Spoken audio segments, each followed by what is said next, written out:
If I could go back to high school, this is what I wish someone had told me about college admissions. I used to think GPA was pretty simple. The higher the GPA, the better.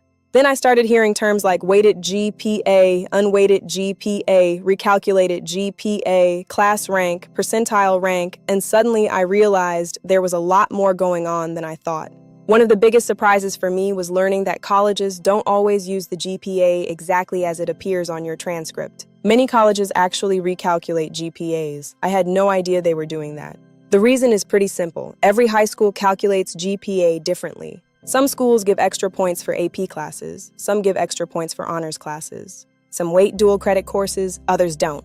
A student at one high school could have a 4.7 weighted GPA, while a student at another school might have a 4.1, and that doesn't necessarily mean the first student is stronger academically. Colleges know this. That's why many admissions offices review transcripts and create a more standardized way of comparing students from different schools. They're trying to compare apples to apples. They're looking at the classes you took, the rigor of those classes, your grades, and the academic opportunities available at your school. That was something nobody really explained to me when I was in high school. And then there's the topic of class rank. I used to hear people talk about being in the top 10%, top 5%, or top 2% of their class, and I assumed that class rank worked the same way everywhere. It doesn't. For example, a student could be in the top 2% of their graduating class and apply to 2 universities in the same state. One university may care quite a bit about class rank. The other may barely consider it at all. The importance of class rank can vary significantly depending on the college, the university system, the state, and even the specific program you're applying to. And then there's another layer that most people don't think about.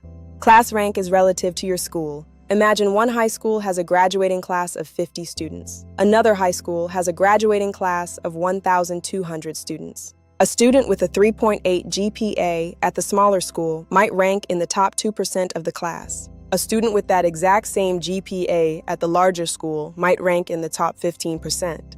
The GPA didn't change. The student didn't change. The ranking changed because the environment was different. That's why colleges look at context. They understand that students are competing within very different academic environments. What I wish I had understood sooner is that class rank is just one piece of the puzzle. Some students think that being highly ranked automatically guarantees admission, but admissions decisions are often more complicated than that. In fact, you can be admitted to a university and still not be admitted to the major you want. A university's admission requirements and a major's admission requirements can be completely different. We'll talk more about that in another video, because that's something a lot of students discover much later than they should. The biggest lesson I learned is that colleges aren't looking at just one number. Not your GPA, not your weighted GPA, not your unweighted GPA, not your class rank. They're looking at the entire academic picture and evaluating it within the context of your school, your opportunities, and your application. And once I understood that, the admissions process started making a lot more sense. Follow for more college admissions tips I wish someone had told me before I started applying. College admissions with destiny, smart strategies, real results, your future. Good luck with your applications.